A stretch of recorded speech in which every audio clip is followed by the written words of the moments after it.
تمہارے بھائی کا کیس میں نے ری اوپن کروا دیا ہے، اس کی رہائی کی ذمہ داری میری۔ اس کے بدلے تمہیں یاد ہے نا کہ تم نے کیا کرنا ہے؟ سلطان ملک بولے تو فروا نے اسبات میں سر ہلا دیا۔ اس نے ایک نظر سامنے بیٹھے شخص کو دیکھا جو غیر معمولی وجاہت کا مالک تھا مگر ذہنی طور پر معذور تھا۔ اب ساری زندگی فروا نے اس کا خیال رکھنا تھا۔ ارحم، اس نے کپکپاتی آواز میں پہلی بار اس کا نام پکارا۔ کاش تم ذہنی طور پر صحت مند انسان ہوتے، وہ یاسیت بھری لہجے میں بولی۔ جب ارحم نے اس کا ہاتھ تھام لیا، تو کیا تم مجھے اپنا لیتی؟ وہ دھیمے مگر سحر انگیز انداز میں بولا۔ تو فروا نے حواس باختہ ہو کر اسے دیکھا۔ چھوڑو مجھے۔ وہ ہاتھ چھڑاتے ہوئے تیز قدموں سے آگے بڑھی، لیکن وہ فوراً آگے بڑھ کر اس کا راستہ روک گیا۔ رک جاؤ، ایک قدم اور نہیں۔ فروا کو اپنی جان نکلتی ہوئی محسوس ہوئی جب وہ پسٹل لیے مردانہ چال چلتا ہوا اس کی طرف بڑھا۔ ملک حویلی کا عالی شان دروازہ جب چرچراہٹ کی آواز کے ساتھ کھلا تو فروا کے قدم وہیں جم گئے۔ فروا نے اپنی چادر کا پلو مضبوطی سے انگلیوں میں جکڑ لیا۔ اس کی آنکھوں کے سامنے اپنے چھوٹے بھائی دانیال کا چہرہ گھوم گیا، جو اس وقت جیل کی تاریک سلاخوں کے پیچھے بے گناہ قید تھا۔ اس نے ایک گہری سانس لی اور اپنے جذبات کو قابو میں کرنے کی کوشش کی۔ آؤ فروا، اندر چلو۔ سلطان ملک کی گہری اور روبدار آواز خاموشی کو چیرتی ہوئی ابھری۔ سلطان ملک گروپ آف کمپنیز کا پرانا اور معتبر وکیل، جو اپنے سیاہ سوٹ میں ملبوس، ہاتھ میں چھڑی تھامے نہایت متانت سے آگے بڑھ رہا تھا، فروا کو اپنے پیچھے آنے کا اشارہ کر رہا تھا۔ سلطان صاحب، کیا میں واقعی اپنے بھائی کو بچا پاؤں گی؟ فروا نے کانپتی آواز میں پوچھا۔ سلطان ملک کے قدم لمحے بھر کو رکے۔ انہوں نے مڑ کر فروا کی طرف دیکھا۔ ان کی آنکھوں میں ایک عجیب سا توہم آمیز سنجیدگی تھی۔ فروا، جو وعدہ میں نے تم سے کیا ہے وہ ہر صورت پورا ہوگا۔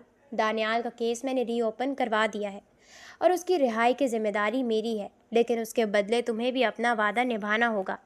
اس حویلی میں جو کچھ بھی ہو، تمہیں بس اپنے کام سے کام رکھنا ہوگا اور وہی کرنا ہوگا جو تمہیں کہا گیا ہے۔ فروا نے خاموشی سے سر جھکا دیا۔ اس کے پاس اس معاہدے کو قبول کرنے کے علاوہ کوئی اور چارہ بھی نہیں تھا۔ جیسے ہی وہ دونوں مرکزی ہال میں داخل ہوئے، اوپر کے منزل کی سیڑھیاں اترتے ہوئے دو اشخاص کی بلند قہقہوں کی آوازیں سنائی دیں۔ وہ سلطان ملک کے دو سوتیلے بھتیجے کامران اور زہیب تھے۔ کامران کے ہاتھ میں وسکی کا گلاس تھا اور زہیب کے چہرے پر ایک مغرورانہ مسکراہٹ تھی۔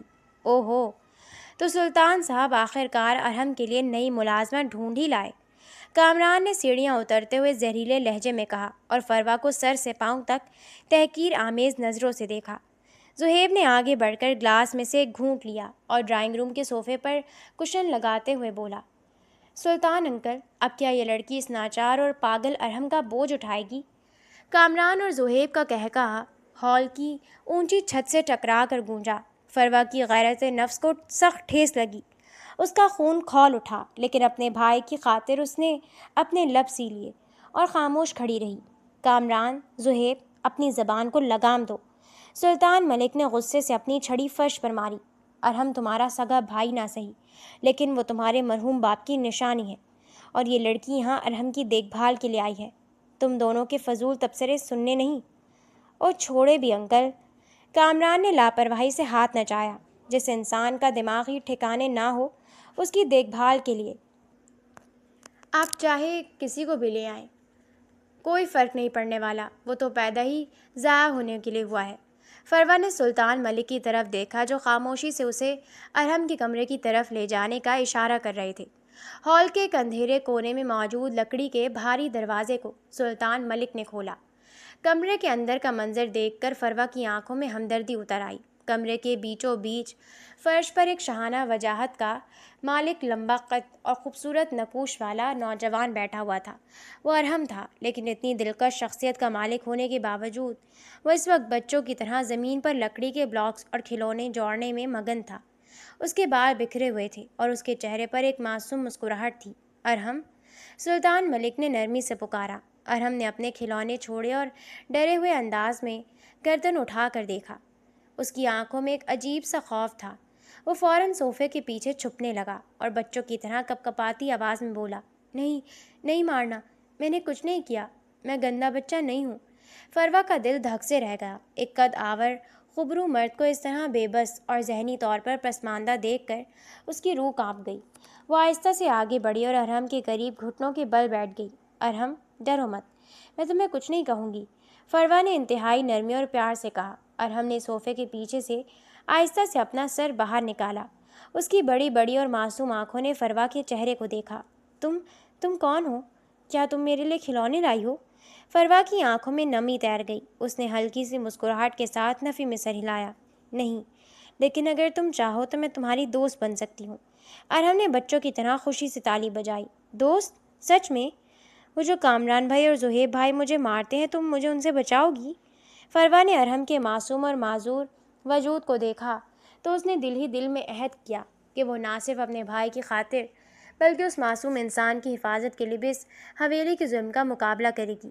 ہاں ارحم، میں تمہیں بچاؤں گی، فروا نے یقین دہانی کروائی۔ سلطان ملک نے فروا کو کمرہ دکھایا اور ہدایت دے کر وہاں سے رخصت ہو گئے۔ رات کے 12 بج چکے تھے۔ حویلی پر سنسان اور پراسرار خاموشی طاری ہو چکی تھی، جس میں صرف باہر تیز ہواؤں کے چلنے کی آوازیں آ رہی تھیں۔ فروا جو دن بھر کی تھکن اور ذہنی دباؤ کی وجہ سے نڈھال تھی، ارحم کے کمرے سے ملحقہ چھوٹے سے بستر پر لیٹتے ہی گہری نیند کی آغوش میں چلی گئی۔ رات کے تقریباً 2 بجے کمرے کی جب بجلی بند تھی اور صرف چاند کی مدھم روشنی کھڑکی کے شیشوں سے چھن کر اندر آ رہی تھی، اچانک بستر پر لیٹا ہوا ارحم سیدھا ہو کر بیٹھ گیا۔ اس کے چہرے سے وہ معصومیت، خوف اور بے وقوفانہ مسکراہٹ پل بھر میں غائب ہو چکی تھی۔ اس کی آنکھوں میں شاطرانہ سحر اور برف جیسی ٹھنڈک اتر آئی تھی۔ اس کے چہرے کے تاثرات اب کسی بے بس انسان کے نہیں بلکہ ایک انتہائی با اثر، ذہین اور خطرناک مرد کے تھے۔ ارحم نے ایک نظر برابر والے بستر پر سوئی ہوئی فروا پر ڈالی، اس بات کی تصدیق کرنے کے بعد کہ وہ گہری نیند میں ہے۔ ارحم خاموشی اور چستی سے بستر سے نیچے اترا، اس کے قدموں کی آہٹ تک نہ ہوئی۔ وہ کمرے کے کونے میں الماری کے پاس گیا۔ اس نے الماری کے نچلے حصے کے خفیہ پینل کو دبایا اور وہاں سے ایک جدید بلیک کلر کا سیکیور انکرپٹڈ سیٹلائٹ فون باہر نکالا۔ فون آن ہوتے ہی اس نے ایک نمبر ڈائل کیا اور فون اپنے کان سے لگا لیا۔ جی ارحم، سب ٹھیک ہے؟ دوسری طرف سے اس کے سب سے معتبر اور خفیہ دوست شہریار کی سنجیدہ آواز ابھری۔ ارحم کی آواز اب بالکل بدل چکی تھی، ایک روب دار اور گہری مردانہ آواز۔ ہاں شہریار، سب پلان کے مطابق چل رہا ہے، ارحم نے دھیرے سے مگر ٹھوس لہجے میں کہا۔ ارحم، کیا تم اس حویلی میں محفوظ ہو؟ کامران اور زہیب کے ارادے ٹھیک نہیں لگتے، وہ جائیداد کے لیے کسی بھی حد تک جا سکتے ہیں۔ شہریار نے تشویش کا اظہار کیا۔ ارحم کے لبوں پر ایک زہریلی اور سرد مسکراہٹ ابھری۔ اس نے کھڑکی سے باہر چاند کی طرف دیکھا اور بولا، انہیں لگتا ہے کہ بابا کو راستے سے ہٹانے کے بعد وہ ملک گروپ آف کمپنیز کے کروڑوں کے اثاثوں کے اکیلے وارث بن جائیں گے۔ ان احمقوں کو خبر بھی نہیں ہے کہ میں ان کی سچائی جانتا ہوں۔ ارحم، تمہارا یہ پاگل پن کا ناٹک اب لمبا ہوتا جا رہا ہے، شہریار نے کہا۔ یہ ناٹک میری سب سے بڑی ڈھال ہے شہریار، ارحم نے اسپاٹ لہجے میں جواب دیا۔ اگر میں ذہنی طور پر ناکارہ نہ بنتا تو وہ مجھے بابا کے جنازے کے اگلے ہی دن مار دیتے۔ وہ مجھے ایک بے بس اور ذہنی پسماندہ انسان سمجھتے ہیں اور یہی ان کی سب سے بڑی بھول ہے۔ میں تب تک یہ ڈرامہ جاری رکھوں گا جب تک کہ میں ان دونوں کے خلاف بابا کے قتل کے تمام ثبوت اور قانونی کاغذات مکمل نہ کر لوں۔ ارحم نے تھوڑا مڑ کر فروا کی طرف دیکھا جو نیند میں ہلکی سی کروٹ بدل رہی تھی۔ اور وہ نئی لڑکی؟ شہریار نے پوچھا۔ ارحم کی نظریں فروا کے چہرے پر جم گئیں۔ سلطان ملک اسے میرے لیے ایک نرس اور محافظ کے طور پر لے کر آیا ہے۔ وہ ایک معصوم لڑکی ہے جسے اپنے بھائی کی مجبوری نے سانپوں کے گھونسلے میں دھکیل دیا ہے۔ بس مجھے امید ہے کہ وہ اس کھیل میں میرے راستے کی رکاوٹ نہیں بنے گی۔ خفیہ ثبوتوں کی فائل کا کیا ہوا؟ شہریار نے سوال کیا۔ فائل حویلی کے اسی اسٹڈی روم میں موجود ہے جہاں بابا کا قتل ہوا تھا۔ ارحم کی آنکھوں میں شعلے لپکے۔ کھیل شروع ہو چکا ہے شہریار، بہت جلد میں کامران اور زہیب کا اصلی چہرہ دنیا کے سامنے لاؤں گا اور اپنے باپ کے خون کے ایک ایک قطرے کا حساب لوں گا۔ ارحم نے فون کال منقطع کی، انکرپٹڈ فون کو واپس خفیہ جگہ پر چھپایا اور انتہائی خاموشی سے دوبارہ بستر پر جا کر لیٹ گیا۔ اس نے اپنے چہرے پر وہی بے وقوفانہ اور معصوم تاثرات سجا لیے، لیکن اس کی بند آنکھوں کے پیچھے انتقام اور آگ کا ایک ایسا طوفان تھا جو ملک حویلی کو نظر آتش کرنے کے لیے تیار تھا۔ اگلے دن شام کے وقت ملک حویلی کے بڑے کمرے میں ایک عجیب سی خاموشی طاری تھی۔ ڈائننگ ٹیبل پر طرح طرح کے کھانے چنے ہوئے تھے۔ کامران اور زہیب نائف اور فورک سے اسٹیک کے ٹکڑے کاٹتے ہوئے آپس میں دھیمی آواز میں باتیں کر رہے تھے، لیکن ان کی نظریں بار بار سامنے بیٹھے ارحم پر جم جاتی تھیں۔ ارحم اپنے معمول کے مطابق چمچ الٹا پکڑ کر پلیٹ میں کھانا بکھیر رہا تھا اور چہرے پر وہی بے وقوفانہ مسکراہٹ تھی۔ فروا پاس ہی کھڑی ارحم کو کھانا کھلانے کی کوشش کر رہی تھی اور اس کے نخرے برداشت کر رہی تھی۔ خان بابا، کامران نے اچانک اونچی آواز میں پکارا۔ خانسامہ دوڑتا ہوا آیا۔ جی کامران صاحب۔ جاؤ باورچی خانے سے گرم سوپ کا دوسرا پیالہ لے کر آؤ، اس میں نمک کم ہے۔ کامران نے حکم دیا اور ملازم جیسی باورچی خانے کی طرف مڑا۔ کامران نے زہیب کو آنکھ سے اشارہ کیا۔ زہیب نے اپنے کوٹ کی جیب میں ہاتھ ڈالا اور ایک چھوٹی سی شیشے کی بوتل سے چند قطرے ارحم کے سوپ کے پیالے میں ٹپکا دیے، جو ٹیبل کے کونے پر رکھا ہوا تھا۔ یہ سب اتنی صفائی اور تیزی سے ہوا کہ اگر فروا کی نظر زہیب کے ہاتھ کی لرزش پر نہ پڑتی تو شاید کسی کو خبر بھی نہ ہوتی۔ فروا کا دل دھک سے رہ گیا۔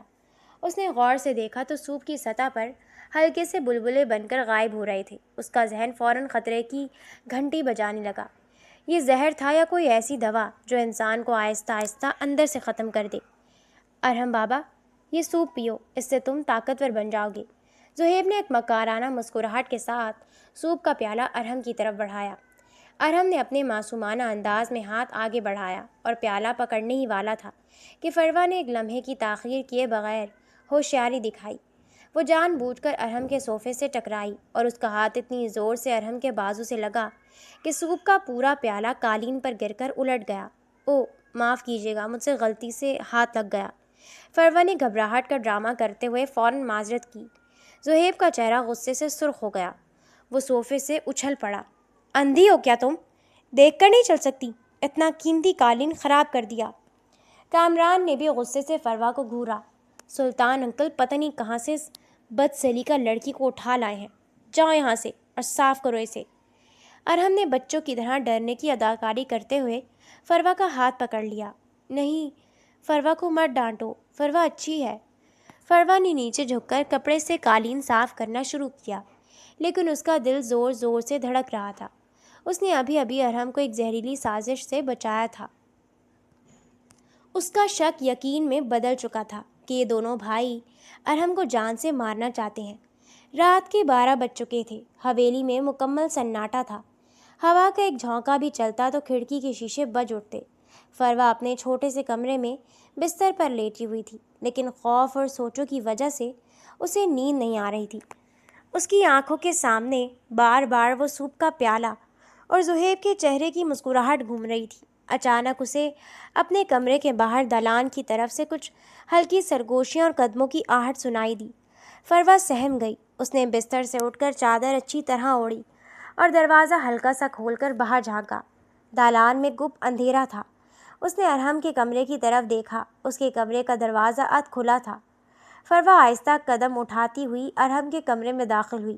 ارحم، اس نے دھیمی آواز میں پکارا، لیکن کوئی جواب نہ ملا۔ جب وہ بستر کے پاس پہنچی تو اس کے ہوش اڑ گئے۔ بستر پر تکیے اس طرح رکھے گئے تھے جیسے کوئی سو رہا ہو، لیکن ارحم وہاں نہیں تھا۔ یہ کہاں جا سکتا ہے اس وقت؟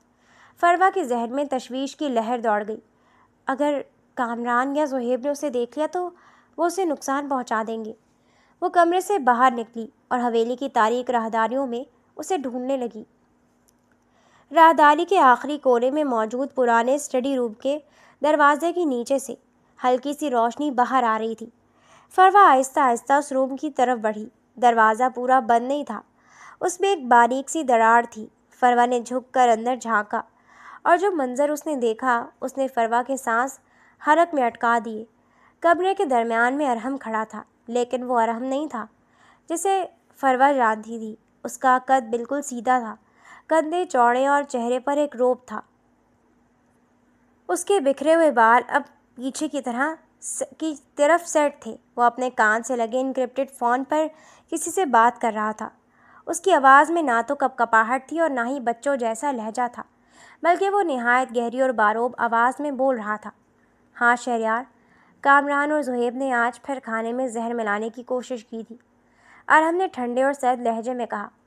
ان احمقوں کو لگتا ہے کہ وہ مجھے آہستہ آہستہ مار دیں گے اور کسی کو شک بھی نہیں ہوگا، بالکل ویسے ہی جیسے انہوں نے میرے باپ کو مارا تھا۔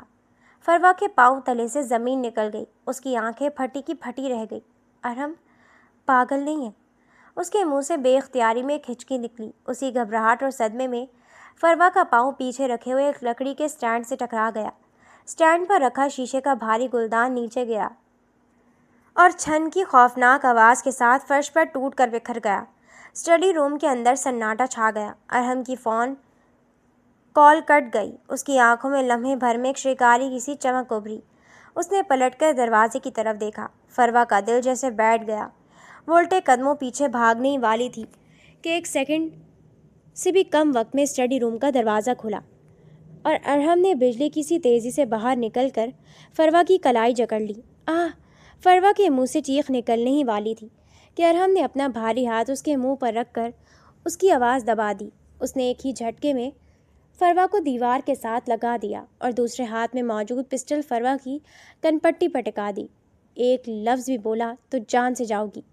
ارحم کے لہجے میں ایسی برفانی ٹھنڈک اور درندگی تھی کہ فروا کی روح تک کام گئی۔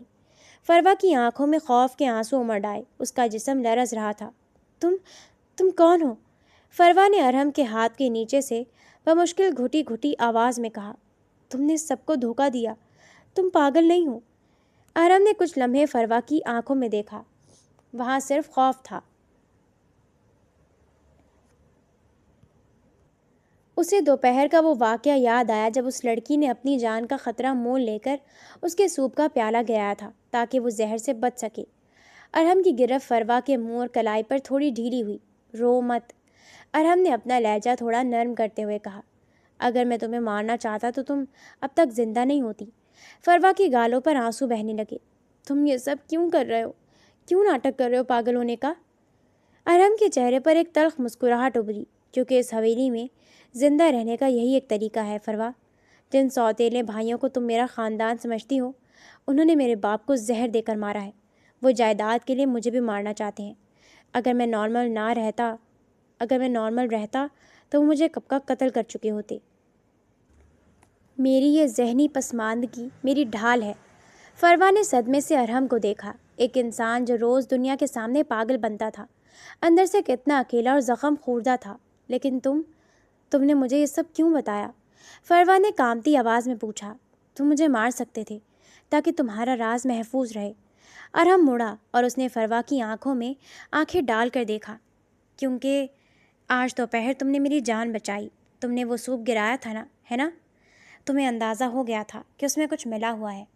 فروا نے خاموشی سے سر اس بات میں ہلایا۔ ارحم نے اپنے دونوں ہاتھ اپنی جیبوں میں ڈالے اور فروا کے قریب آیا۔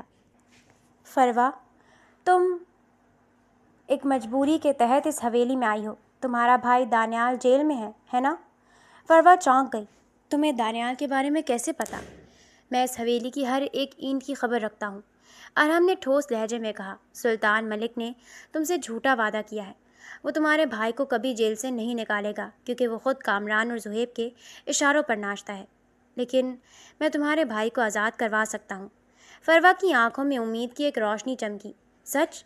تم دانیال کو بے گناہ ثابت کر سکتے ہو؟ ہاں، ارحم نے کہا۔ میرے پاس وہ تمام ثبوت موجود ہیں جو دانیال کو بے گناہ ثابت کر سکتے ہیں۔ میں اسے جیل سے نکالوں گا، اسے عزت کی زندگی دوں گا، لیکن میری ایک شرط ہے۔ کیا شرط؟ فروا نے بےتابی سے پوچھا۔ ارحم نے فروا کے چہرے کے بالکل قریب جھک کر کہا۔ شرط یہ ہے کہ تم میری رازدار بنو گی۔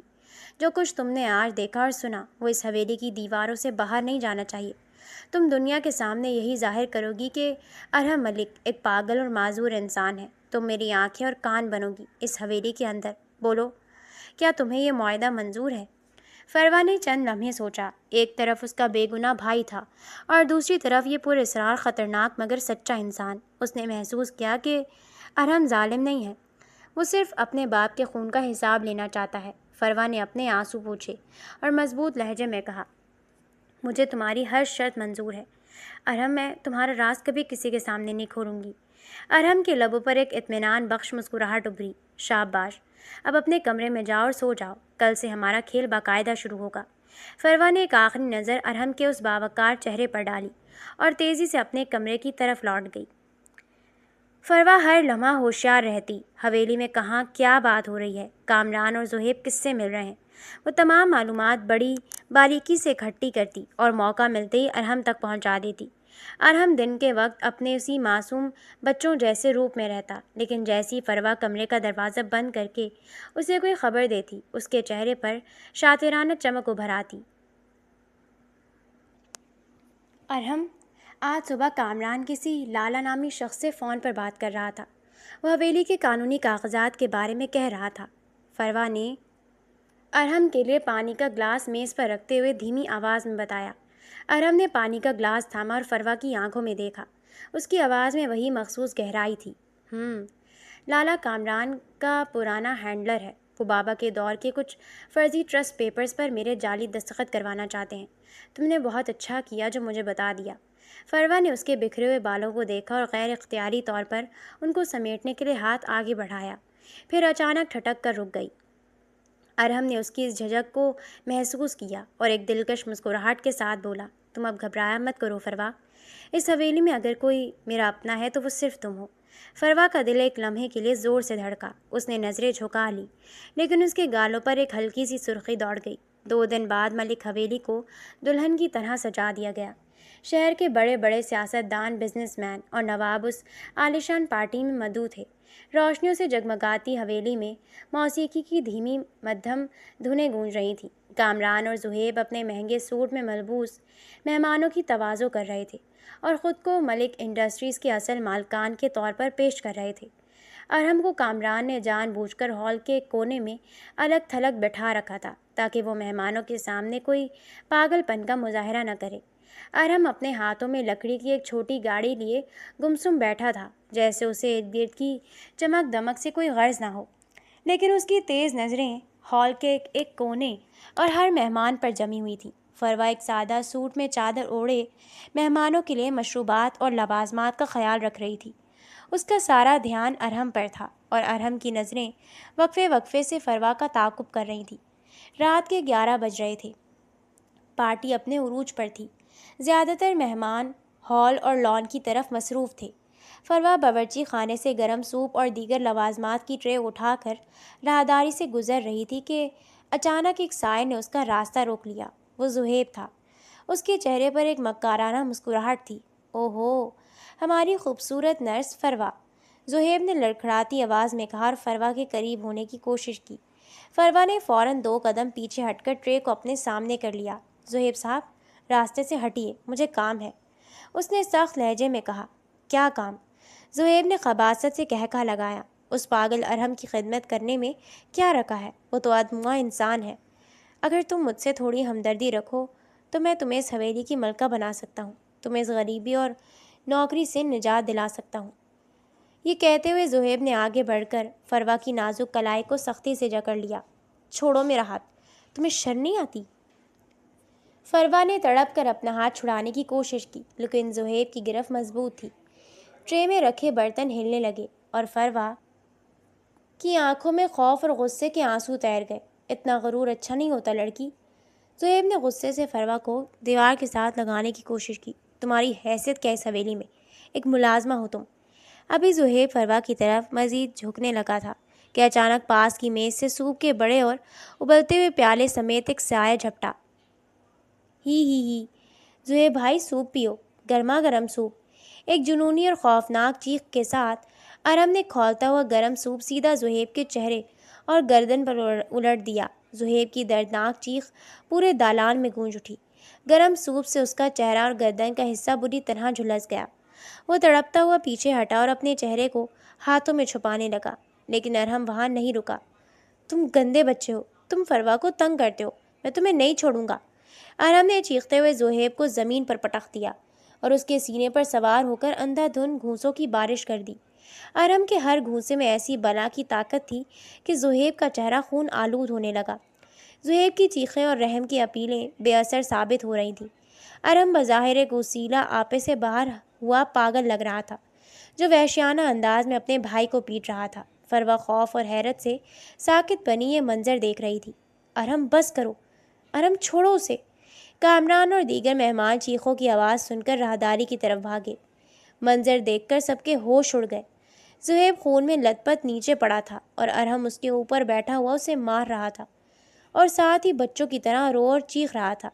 اس نے میری گاڑی توڑی، اس نے فروا کو ڈرایا، میں اس کو ماروں گا۔ کامران اور گارڈز نے مل کر بمشکل ارحم کو زہیب کے اوپر سے گھسیٹ کر الگ کیا۔ ارحم نے اپنے ہاتھ پاؤں مارنے کا ڈرامہ جاری رکھا جیسے وہ بالکل اپنے حواس میں نہ ہو۔ لے جاؤ اس پاگل کو، اسے کمرے میں بند کر دو۔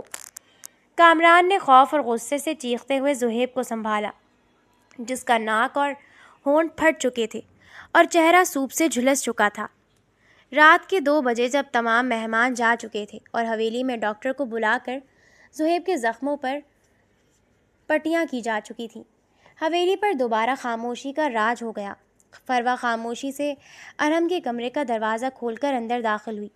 ارحم بستر کے کنارے بیٹھا ہوا تھا اور اپنے ہاتھوں کی چوٹوں کو دیکھ رہا تھا۔ اس کے ہاتھ کے جوڑ زہیب کو پیٹنے کی وجہ سے ہلکے سے چھل گئے تھے۔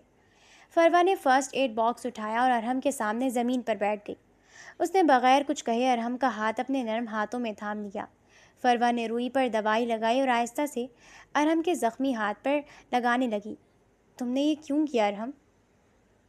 فروا نے مدھم آواز میں پوچھا۔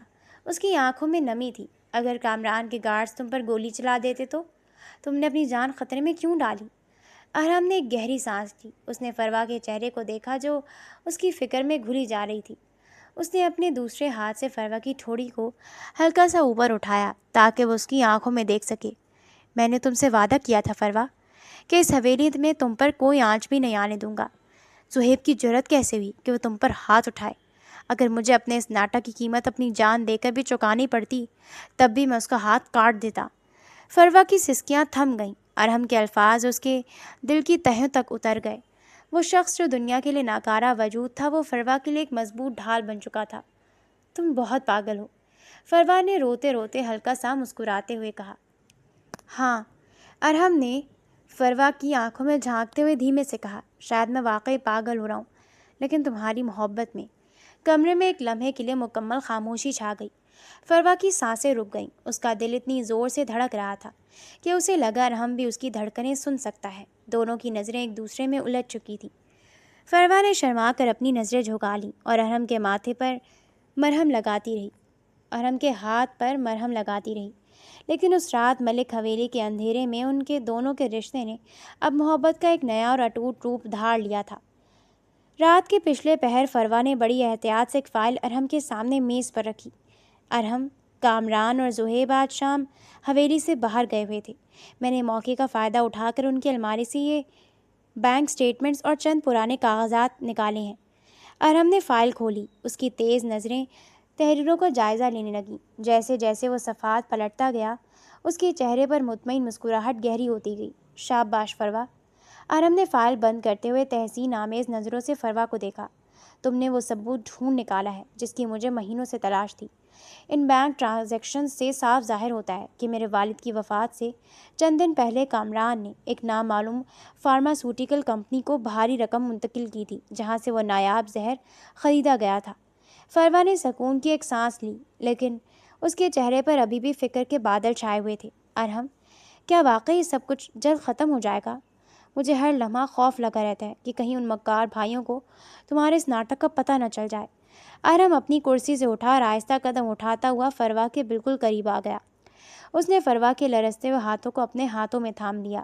فروا، ارحم کی آواز جذبات سے لبریز تھی، اس اندھیرے اور سازشوں سے بھری حویلی میں تم میری زندگی کی وہ واحد روشنی بن کر آئی ہو جس نے مجھے دوبارہ جینا سکھایا ہے۔ اپنے باپ کا انتقام اور اپنی جائیداد کی حفاظت، یہ سب میری جنگ تھی، لیکن اب اس جنگ میں مجھے تمہاری حفاظت بھی کرنی ہے۔ فروا نے نظریں اٹھا کر ارحم کے چہرے کو دیکھا۔ ارحم، میں بھی تمہارے بغیر اپنی زندگی کا تصور نہیں کر سکتی۔ ارحم نے فروا کے گال پر ہاتھ رکھتے ہوئے کہا، بس کچھ وقت اور۔ فروا، میں تم سے وعدہ کرتا ہوں بہت جلد یہ ڈرامہ، یہ خوف اور یہ مشکل زندگی ہمیشہ کے لیے ختم ہو جائے گی۔ میں تمہارے بھائی دانیال کو باقاعدہ عزت کے ساتھ جیل سے رہا کرواؤں گا اور ہم ایک نئی زندگی کا آغاز کریں گے۔ دونوں ایک دوسرے کی آنکھوں میں محبت کا سچا اقرار دیکھ رہے تھے کہ اچانک اسٹڈی روم کا خفیہ دروازہ کھلا اور شہریار ہانپتا ہوا اندر داخل ہوا۔ اس کے چہرے پر شدید سراسیمگی اور پریشانی کے تاثرات تھے۔ ارحم، ایک بہت بڑا مسئلہ ہو گیا ہے، شہریار نے تیز تیز سانس لیتے ہوئے کہا۔ کیا ہوا شہریار؟ اتنے پریشان کیوں؟ شہریار نے اپنے کوٹ کی جیب سے ایک آڈیو ریکارڈنگ ڈیوائس اور کچھ پرانی قانونی دستاویزی فائلیں نکال کر میز پر پٹک دیں۔ ارحم، ہم اب تک جن سوتیلے بھائیوں کو اصل دشمن سمجھ رہے تھے وہ تو صرف سامنے کے مورے ہیں۔ اس پورے کھیل کا اصل ماسٹر مائنڈ اور سب سے بڑا سانپ کوئی اور ہے۔ فروا اور ارحم نے حیرت سے ایک دوسرے کو دیکھا۔ تم کہنا کیا چاہتے ہو شہریار؟ صاف صاف بولو، ارحم نے توہمانہ لہجے میں کہا۔ شہریار نے آڈیو ڈیوائس کا بٹن دبایا۔ ڈیوائس سے وکیل سلطان ملک کی جانی پہچانی روبدار آواز ابھری۔ کامران، تم اور زہیب صبر سے کام لو۔ میں نے اس لڑکی فروا کو اسی لیے اس حویلی میں بھیجا ہے کیونکہ وہ جذباتی اور مجبور ہے۔ جب جائیداد کا کیس کورٹ میں جائے گا تو سلطان ملک کا نام نہیں بلکہ اس لڑکی کی گواہی کام آئے گی۔ یہ عدالت میں ہلکا بیان دے گی کہ ارحم کا ذہنی توازن مکمل طور پر ختم ہو چکا ہے اور وہ کسی جائیداد کا سنبھالنے کے قابل نہیں۔ اس گواہی کے بدلے میں اس کے بھائی دانیال کو کیس سے نکالنے کا جھوٹا دلاسا دیتا رہوں گا۔ کیس جیتتے ہی ملک گروپ آف کمپنیز کی 30% جائیداد میرے نام ہوگی اور باقی 70% تم دونوں بھائیوں کی۔ آڈیو کال ختم ہوئی تو کمرے میں ایک سکتہ چھا گیا۔ فروا کا رنگ زرد پڑ گیا اور اس کے جسم سے جیسے جان ہی نکل گئی۔ فروا کی آنکھوں سے زاروں قطار آنسو بہنے لگے۔ اس نے میری مجبوری کا فائدہ اٹھایا۔ سلطان ملک، ارحم کے حلق سے ایک زہریلی غراہٹ نکلی۔ میرے والد کا سب سے پرانا دوست اور وکیل، وہ اتنا بڑا نمک حرام نکلا۔ فروا، رو مت۔ سلطان ملک نے تمہیں ایک مہرہ سمجھ کر چال چلی تھی لیکن اسے خبر نہیں ہے کہ اس کا یہ مہرہ میری ڈھال بن چکا ہے۔ ارحم نے شہریار کی طرف دیکھا۔ اس کی آنکھوں میں انتقام کی آگ بھڑک رہی تھی۔ شہریار، ہمارے تمام ثبوت مکمل ہیں۔ اب وقت آ گیا ہے اس حویلی کا آخری اور سب سے بڑا ڈرامہ ختم کیا جائے۔ کل صبح ہی ہم ان سانپوں کے سر کچلیں گے۔ اگلی صبح ملک حویلی میں ڈائننگ ٹیبل پر چند قانونی کاغذات رکھے تھے۔ سلطان ملک اپنے سیاہ سوٹ میں ملبوس ہاتھ میں پین تھامے کھڑا تھا جبکہ کامران اور زہیب ان کے دائیں بائیں کھڑے تھے۔ ہال کے کونے میں ارحم ایک صوفے پر بیٹھا ہوا تھا، اپنے ہاتھوں میں لکڑی کی ایک چھوٹی کار لیے بظاہر بے وقوفانہ انداز میں اسے صوفے کے بازو پر چلا رہا تھا اور منہ سے عجیب سی آوازیں نکال رہا تھا۔ فروا بی بی، یہاں آؤ اور ان کاغذات پر دستخط کرو۔ سلطان ملک نے ایک شاطرانہ مسکراہٹ کے ساتھ فروا کو بلایا۔ فروا دھیرے قدم اٹھاتی ہوئی ٹیبل کے پاس آئی۔ ان کاغذات میں کیا لکھا ہے سلطان صاحب؟ فروا نے بے تاثر لہجے میں پوچھا۔ سلطان ملک نے بناوٹی ہمدردی کے ساتھ کہا، اس میں لکھا ہے کہ ارحم ملک کی ذہنی حالت اتنی خراب ہے کہ وہ اپنے فیصلے خود نہیں لے سکتا اور تم اس کی نرس ہونے کے ناطے اس بات کی تصدیق کرتی ہو۔ ان دستخطوں کے بعد میں فوراً تمہارے بھائی دانیال کے لیے ضمانت کے آرڈر لے آؤں گا۔ کامران نے آگے بڑھ کر فروا کے ہاتھ میں پین تھمایا اور سختی سے کہا، زیادہ سوال جواب مت کرو لڑکی، چپ چاپ دستخط کرو اور انگوٹھا لگاؤ۔ فروا نے ایک نظر کاغذات پر ڈالی اور پھر سلطان ملک کی آنکھوں میں آنکھیں ڈال کر دیکھا۔ اس نے ایک لمحے کی تاخیر کیے بغیر کاغذات کو اٹھایا اور سب کے سامنے ان کے 2 ٹکڑے کر کے زمین پر پھینک دیے۔ میں ان کاغذات پر کبھی دستخط نہیں کروں گی۔ فروا کی آواز پورے ہال میں گونج اٹھی۔ سلطان ملک، کامران اور زہیب کے ہوش اڑ گئے۔ تمہاری یہ جرت! کامران غصے سے پاگل ہو گیا۔ اس نے ایک جھٹکے میں اپنے کوٹ سے پسٹل نکالی اور سیدھا فروا کی پیشانی پر ٹکا دی۔ ذلیل لڑکی، تمہیں کیا لگتا ہے تم ہماری شرط سے انکار کر سکتی ہو؟ ابھی کے ابھی دوسرے کاغذات پر انگوٹھا لگاؤ ورنہ تمہارا بھائی جیل میں ہی سڑ کر مر جائے گا۔ زہیب نے کہکہا لگایا، سلطان انکل، اس لڑکی کا دماغ خراب ہو گیا ہے، اسے ختم کریں۔ فروا نے خوف سے آنکھیں بند کر لیں لیکن اس کے قدم پیچھے نہیں ہٹے۔ اسی پل ہال میں گرجدار آواز گونجی جس نے حویلی کی بنیادیں ہلا دی۔ پسٹل نیچے کرو کامران۔ کامران، زہیب اور سلطان ملک سکتے کے عالم میں مڑے۔ صوفے پر بیٹھا ارحم اب کھڑا ہو چکا تھا۔ اس کے ہاتھ سے لکڑی کا کھلونا نیچے گر چکا تھا۔ ارحم کی آنکھوں میں وہ معصومیت یا بے وقوفی کا نام و نشان تک نہ تھا، وہاں صرف ایک غضبناک شیر کا جلال تھا۔ ارحم، تم؟ کامران کی زبان لڑکھڑائی، اس کا ہاتھ لرزنے لگا۔ ارحم تیزی سے کامران کی طرف بڑھا۔ اس نے ایک ہی جھٹکے میں اس کی کلائی کو جکڑا اور اسے اتنی صفائی سے مروڑا کہ کڑک کی آواز کے ساتھ کامران کی چیخ نکل گئی۔ پسٹل کامران کے ہاتھ سے چھوٹ کر ہوا میں اچھلی۔ ارحم نے بڑی مہارت سے اسے ہوا میں ہی تھام لیا اور اسی لمحے کامران کے منہ پر ایک زوردار کک ماری۔ کامران ڈائننگ ٹیبل پر گرا اور شیشے کے تمام برتن چکنا چور ہو ہو گئے۔ زہیب نے ڈر کے مارے پیچھے ہٹنے کی کوشش کی، لیکن ارحم نے اس کی گردن سے اسے جکڑا اور اسے دیوار کے ساتھ پٹخ دیا۔ یہ ان گھوسوں کا حساب ہے جو تم مجھے پاگل سمجھ کر مارتے تھے۔ ارحم نے ایک اور مکہ زہیب کے پیٹ میں مارا اور وہ درد سے دوہرا ہو کر زمین پر گر پڑا۔ سلطان ملک کی چھڑی اس کے ہاتھ سے چھوٹ کر گر گئی۔ اس کے چہرے سے رنگ اڑ چکا تھا۔ وہ کانپتی ہوئی آواز میں بولا، ارحم، تم ٹھیک ہو؟ تم پاگل نہیں ہو؟ میں کبھی پاگل تھا ہی نہیں سلطان ملک، ارحم نے گہری اور روبدار آواز میں کہا۔ میں نے پچھلے 6 ماہ سے اپنے حواس کا ڈرامہ صرف اس لیے رچایا تھا تاکہ میں اپنے والد کے اصل قاتلوں کو بے نقاب کر سکوں۔ میں جانتا تھا کہ تم تینوں نے مل کر میرے باپ کو زہر دیا تھا، اور تم سلطان ملک، میرے باپ نے تم پر بھائیوں کی طرح بھروسہ کیا تھا اور تم نے اسی کی جائیداد پر سانپ بن کر بیٹھنے کا منصوبہ بنایا۔ سلطان ملک کی ٹانگیں کپ کپانے لگی۔ ارحم، میری بات سنو، میں تو صرف کامران اور زہیب کا کھیل ختم کرنا چاہتا تھا۔ بند کرو اپنا جھوٹ، ارحم گرجا۔ تم نے فروا جیسی بے گناہ لڑکی کو اپنے لالچ کے لیے استعمال کرنا چاہا۔ اسی وقت حویلی کے دروازے دھماکے سے کھلے۔ شہریار کی قیادت میں پولیس آفیسرز اور درجن بھر مسلح اہلکار اندر داخل ہوئے۔ ان کے ساتھ ایک نوجوان بھی تھا جس کے چہرے پر بظاہر تھکن تھی، لیکن آنکھوں میں آزادی کی چمک تھی۔ دانیال، فروا کے منہ سے بے اختیاری میں چیخ نکلی۔ فروا باجی! دانیال دوڑتا ہوا آیا اور فروا نے اپنے بھائی کو گلے سے لگا لیا۔ دونوں بہن بھائی کی آنکھوں سے خوشی کے آنسو جاری ہو گئے۔ شہریار نے آگے بڑھ کر ارحم کو دیکھا اور مسکرایا۔ ارحم، تمام ثبوت میں نے SSP صاحب کے حوالے کر دی ہیں۔ دانیال کو عدالت نے تمام الزامات سے مکمل طور پر بے گناہ قرار دے کر رہا کر دیا ہے۔ پولیس افسر نے فوراً اپنے اہلکاروں کو اشارہ کیا، گرفتار کر لو ان تینوں کو، ملک صاحب کے قتل، زہر دہی، جعلی دستاویزات بنانے اور سچائی چھپانے کے جرم میں۔ پولیس اہلکاروں نے کامران، زہیب اور سلطان ملک کو ہتکڑیاں لگا لیں۔ کامران اور زہیب تڑپتے رہے اور سلطان ملک اپنا سر جھکائے حویلی سے باہر لے جایا گیا۔ دانیال نے ارحم کے قریب آ کر احترام سے اس کے سامنے سر جھکایا۔ ارحم صاحب، میں آپ کا احسان ساری زندگی نہیں بھول سکتا۔ اگر آپ نہ ہوتے تو میں جیل کی تاریک سلاخوں میں ہی مر جاتا۔ ارحم نے دانیال کے شانے پر ہاتھ رکھا۔ تم فروا کے بھائی ہو دانیال، اور اب تم میرے بھی بھائی ہو۔ احسان کا کوئی ذکر نہیں۔ دانیال نے مسکرا کر اپنی بہن کی طرف دیکھا اور دونوں کو تنہا چھوڑ کر شہریار کے ساتھ باہر لان کی طرف چلا گیا۔ ہال میں اب صرف ارحم اور فروا موجود تھے۔ صبح کی سنہری دھوپ کھڑکیوں سے اندر آ کر ان دونوں کے وجود کو منور کر رہی تھی۔ ارحم فروا کے قریب آیا۔ ہماری جنگ ختم ہو گئی فروا، اور پردہ گر چکا ہے۔ فروا نے ارحم کے سینے پر اپنا سر رکھ دیا اور ارحم نے اسے اپنے حصار میں لے لیا۔ عدالت کے تاریخی فیصلے نے ملک حویلی اور ملک گروپ آف کمپنیز کی تقدیر بدل کر رکھ دی۔ سلطان ملک، کامران اور زہیب پر قتل سازش، اغوا اور جعلی دستاویزات بنانے کے تمام الزامات ثابت ہو چکے تھے، اور عدالت نے انہیں عمر قید کی سزا سنا کر جیل بھیج دیا۔ چند ہی دنوں بعد ملک گروپ آف کمپنیز کے مرکزی دفتر کے شاندار ہال میں ایک پریس کانفرنس کا انعقاد کیا گیا۔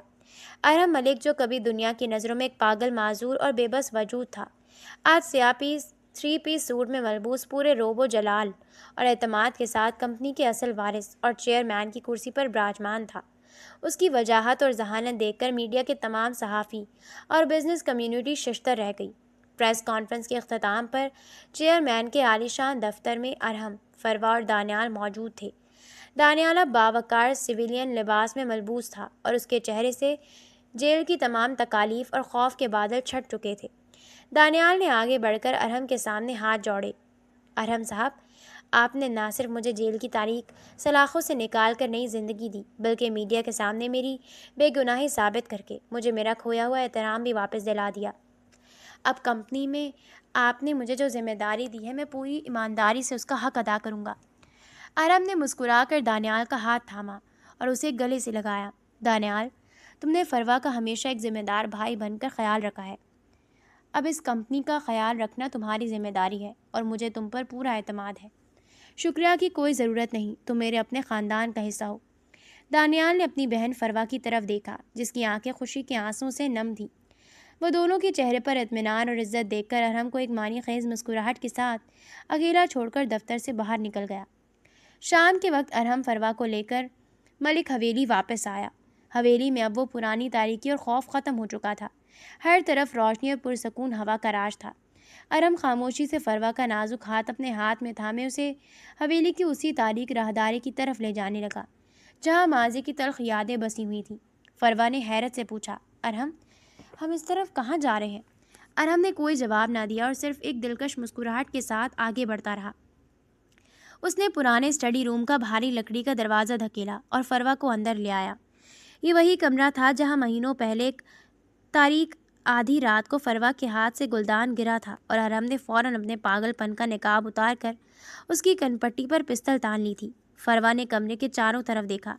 شیشے کے وہ ٹکڑے اب وہاں نہیں تھے، لیکن وہ خوفناک اور سنسنی خیز لمحہ اس کے ذہن میں تازہ ہو گیا۔ تم مجھے یہاں کیوں لائے ہو ارہم؟ فروا نے مدھم اور جذباتی آواز میں پوچھا۔ ارہم نے فروا کا ہاتھ چھوڑا اور اس کے بالکل سامنے آ کر کھڑا ہو گیا۔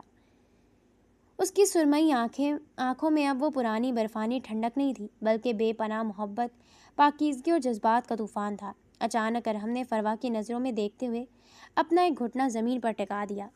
وہ شاہانہ شخصیت کا مالک مرد اپنے تمام غرور اور چیئرمین کے رتبے کو ایک طرف رکھ کر فروا کے سامنے گھٹنوں کے بل بیٹھ گیا۔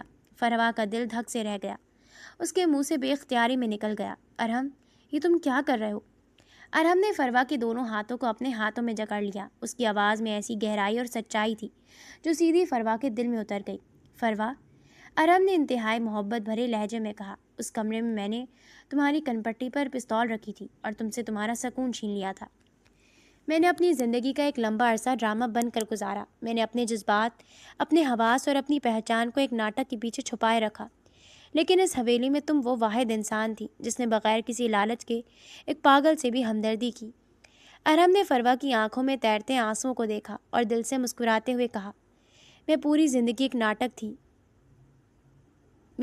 زندگی ایک ناٹک تھی فروا، لیکن تم سے میری محبت میری زندگی کی واحد سچائی ہے۔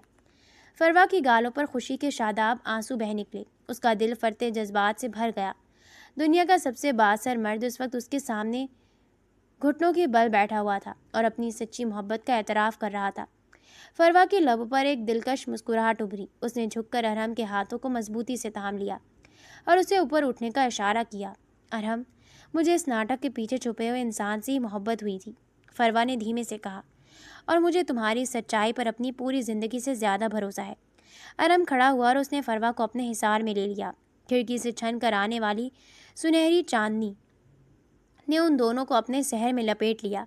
تمام سازشیں، دکھ اور ناٹک کے پردے گر چکے تھے اور وہ دونوں ایک دوسرے کا ہاتھ تھامے اپنی نئی اور خوبصورت زندگی کا آغاز کر رہے تھے۔